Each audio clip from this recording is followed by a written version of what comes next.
약물 치료에 대한 궁금증 FAQ.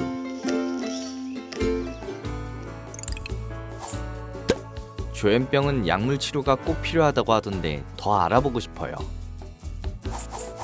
조현병 치료에서 가장 중요하고 기본적인 치료인 약물 치료에 대해 더 자세히 알아보겠습니다. 최초의 항정신병 약은 1950년대에 개발되었고 지금까지 다양한 치료 옵션이 개발되고 있습니다. 항정신병 약물은 환청, 불안, 긴장, 공포감을 감소시키고 잠을 잘 자게 도와주며 부적절한 행동과 말을 감소시키고 조리 있게 말을 할 수 있도록 도와줍니다. 약물 치료에 사용되는 약으로는 주요 증상들을 조절하는 주치료제와 보조치료제, 부작용을 방지하는 약물, 그리고 소화제나 비타민과 같은 보조약물이 있습니다. 일반적으로 항정신병 약물은 복용 후 2주에서 4주가 지나야 정상적인 약효가 나타나기 시작하고 처음 2주간에는 약효가 나타나지 않고 부작용만 나타나기도 합니다. 제가 먹는 약이 최신의 약인가요? 항정신병 약물은 크게 1세대 약물과 비교적 최근에 출시된 2세대 약물로 구분됩니다. 1세대 약물에 비해 2세대 약물이 상대적으로 효과나 부작용 측면에서 개선된 반면 가격은 조금 더 비싼 편입니다. 항정신병 약물은 투약하는 방식도 다양합니다. 때문에 환자의 치료 목표와 선호에 맞는 약을 주치의와 함께 상의하여 결정하는 것이 좋습니다. 약물의 전달 방식에 대한 기술이 발전하여 최근에는 장기 지속형 주사제도 출시되어 매일 약을 먹어야 하는 불편함을 덜게 되었습니다.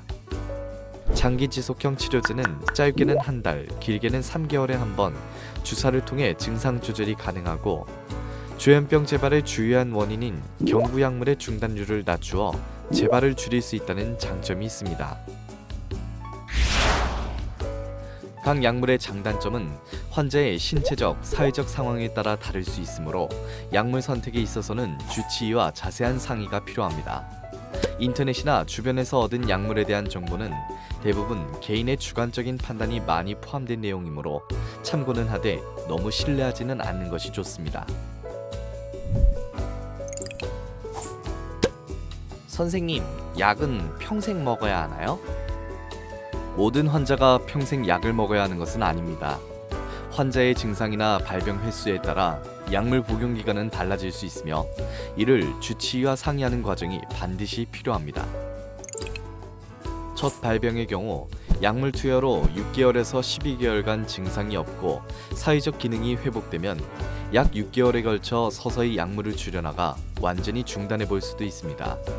첫 발병 시 약물 치료의 기간과 결과가 향후 치료 예후에 있어 중요합니다. 유지 치료의 경우 최소 2년간 약물 투여를 유지해야 합니다.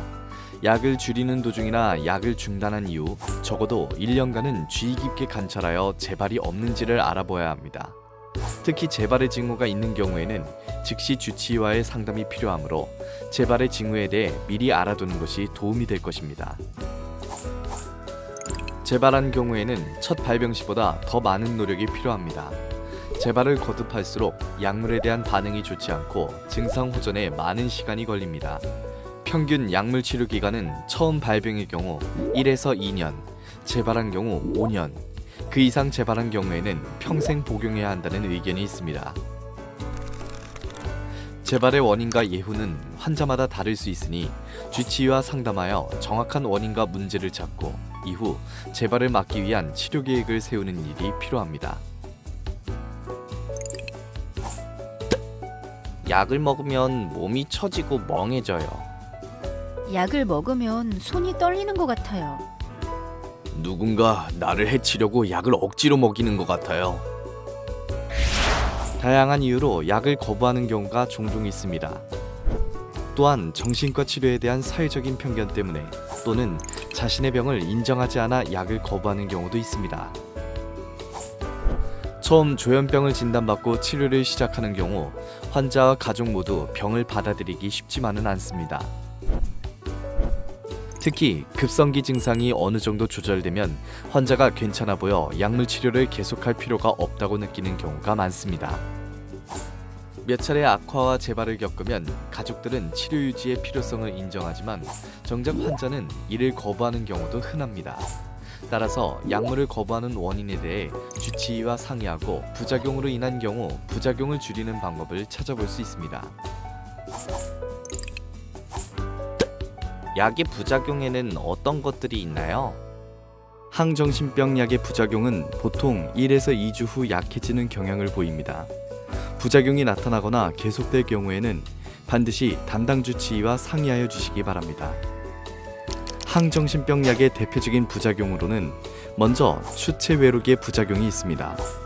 이 부작용은 주로 근긴장증, 운동저하증, 경직과 떨림, 정자불능증 등입니다. 함께 사용하는 항콜린성 약물의 부작용으로 변비, 소변 보기 어려움, 소화불량이나 메스꺼움, 구토, 피부 건조, 시야가 흐릿해짐, 동공이 커지고 눈이 부실 수 있습니다.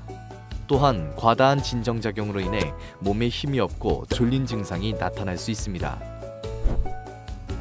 일반적으로 약물의 부작용은 사람마다 또는 복용하는 약물에 따라 차이가 있을 수 있습니다. 약물 치료에 대한 궁금한 점을 많이 알게 되셨나요? 약물에 대한 불편함이 있더라도 환자나 보호자의 판단으로 약을 줄이거나 끊지 마시고 주치의와의 상담을 통해 재발을 방지하고 더 나은 치료 효과를 찾을 수 있는 다양한 방법을 모색해 보세요.